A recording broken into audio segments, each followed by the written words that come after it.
बिस्मिल्लाहिर्रहमानिर्रहीम। अस्सलाम वालेकुम नाज़रीन। 9 मई के वाक़यात के बाद पाकिस्तान में इस तरह की बहुत सारी खबरें फैलने लगी कि अब आर्मी एक्ट का इतलाक़ होगा, फ़ौजी अदालतें कायम होगी और शरपसंदों को फ़ौजी अदालतों में उनका ट्रायल करके उनको सख्त से सख्त सज़ा दी जाएगी।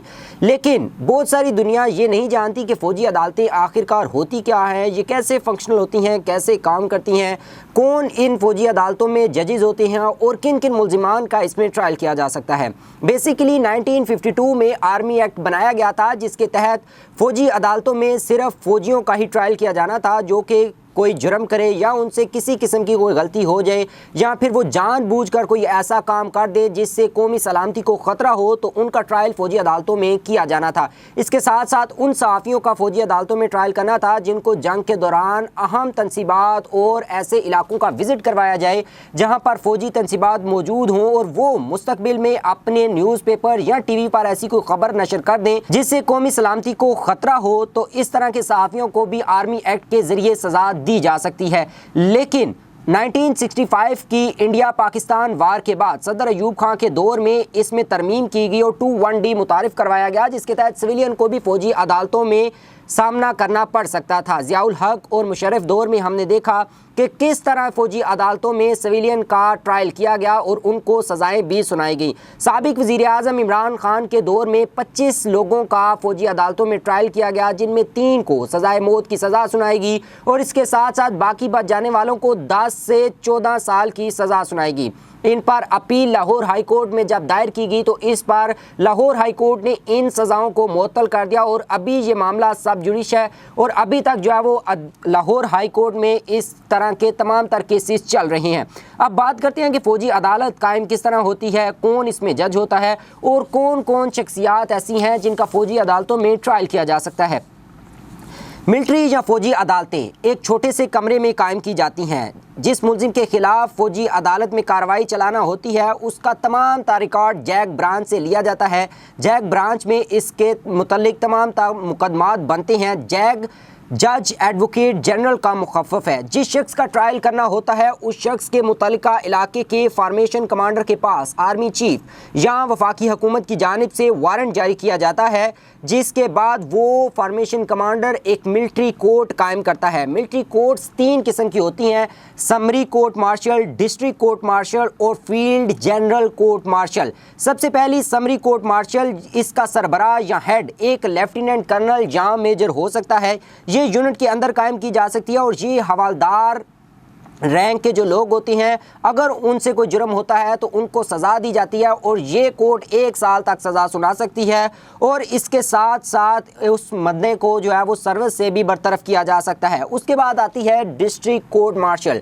डिस्ट्रिक्ट कोर्ट मार्शल इससे बड़े दर्जे की एक अदालत होती है जिसमें 2 साल तक मुल्ज़िम को सज़ा सुनाई जा सकती है अगर उस पर जुर्म साबित होता है और इसके साथ साथ उसे सर्विस से भी जो है वो बर्खास्त किया जा सकता है, बरतरफ किया जा सकता है। अब बात करते हैं जो सबसे बड़ी अदालत होती है मिलिट्री की, फील्ड जनरल कोर्ट मार्शल। इसका जो सरबराह होता है वो मेजर जनरल या ब्रिगेडियर का होता है।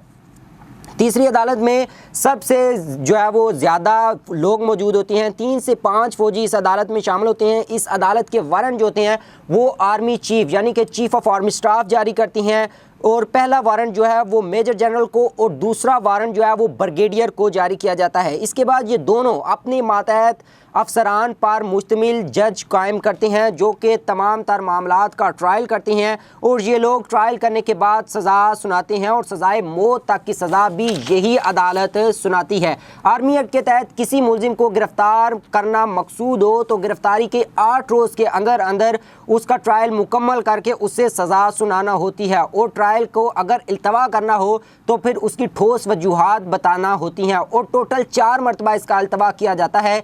आर्मी जो अदालत होती है या जो मिलिट्री कोर्ट होती है उसमें 32 दिन से ज़्यादा किसी भी मुल्ज़िम को नहीं रखा जा सकता क्योंकि ये खिलाफ कानून है और आर्मी एक्ट के मुताबिक 32 दिन से ज़्यादा रखने की इजाज़त भी नहीं है। इस अदालत के जो जज होते हैं वो अपने मुताबिक सज़ा भी सुना देते हैं और सज़ा सुनाने के बाद इसके ख़िलाफ़ जो अपीलें होती हैं वो मेजर जनरल या लेफ्टिनेंट जनरल के पास जाती हैं और लेफ्टिनेंट जनरल या मेजर जनरल उन सज़ाओं की तौसीक करती हैं या उनको कलअदम करार देते हैं। अगर उन सज़ाओं की तौसीक करते हैं तो फिर ये सज़ाएं जो हुई होती हैं उनको चैलेंज कर दिया जाता है पाकिस्तान की किसी भी हाई कोर्ट में, चाहे लाहौर, सिंध हाई कोर्ट, इसके साथ साथ Islamabad high court, Peshawar high court, Quetta high court, किसी में भी जो है वो इस सज़ा को चैलेंज किया जा सकता है। और अगर वो भी इसकी तौसीक कर देती है तो फिर ये सज़ा जो है वो चैलेंज की जा सकती है सुप्रीम कोर्ट ऑफ पाकिस्तान में। और इस तरह मुलजिम को जो है वो फेयर ट्रायल का हक भी दिया जाता है। फौजी अदालतों में मुलजिम को वकील करने की इजाज़त होती है और उसे इतना वक्त दिया जाता है कि वो मुलजिम अपने वकील के साथ मुशावरत कर सके और फिर जो है वो तमाम तार जो उसके सामने शवाहिद रखे जाते हैं, मुलजिम की मौजूदगी में तमाम तार शहादतें पेश की जाती हैं और शहादतें पेश करने के बाद उसे सज़ा भी सुनाई जा सकती है। अब बात यह है कि 9 मई के वाक़यात जो भी हुए हैं, क्या वो आर्मी एक्ट के अंदर आते हैं, क्या फौजी अदालतों की जुरिस्डिक्शन में वो आते हैं? अब ये मामला जो है वो सुप्रीम कोर्ट ऑफ पाकिस्तान में ज़ेर समाअत है। अब देखते हैं कि सुप्रीम कोर्ट ऑफ पाकिस्तान इस बारे में क्या फ़ैसला करती है। क्या सिविलियन का जो है वो फौजी अदालतों में ट्रायल किया जा सकता है? लेकिन एक शिक मौजूद है जो सदर अयूब खान के दौर में मुतारिफ करवाई गई थी 21D, जिसके तहत सिविलियन का ट्रायल किया जा सकता है, लेकिन वो सिविलियन जो फौजी तनसीबात पर हमले में शामिल हो। बिलाशुबा 9 मई को फौजी तनसीबात पर हमले भी हुए। फ़ौज के जो ऐसे हसास मकामात पर हैं उनकी रेड लाइन को अबूर भी किया गया और फ़ौजी कमांड में इस बारे में बहुत ज़्यादा जो है वो गम और गुस्सा भी पाया जाता है।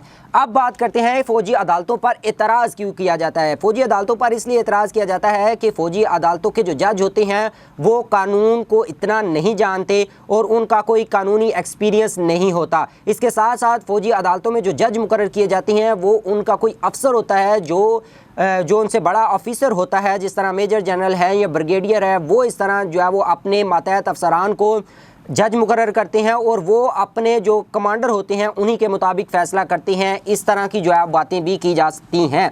लेकिन जो सबसे आम बात है कि मुलजिम को खुली अदालत यानी कि फेयर ट्रायल के लिए हाई कोर्ट्स और सुप्रीम कोर्ट पे अपील करने का फ़ौजी अदालतों के फ़ैसले के ख़िलाफ़ जो है वो ये भी इजाज़त दी जाती है। अब आने वाले दिन बताएंगे कि किन किन शख्सियात का फ़ौजी अदालतों में ट्रायल होगा, कौन कौन सी ऐसी शख्सियात है, क्या उनमें सियासी शख्सियात या किसी सियासी पार्टी के सरबराह मौजूद हैं जिनका फ़ौजी अदालत में ट्रायल किया जा सकता है, ये आने वाले दिन ही बताएंगे।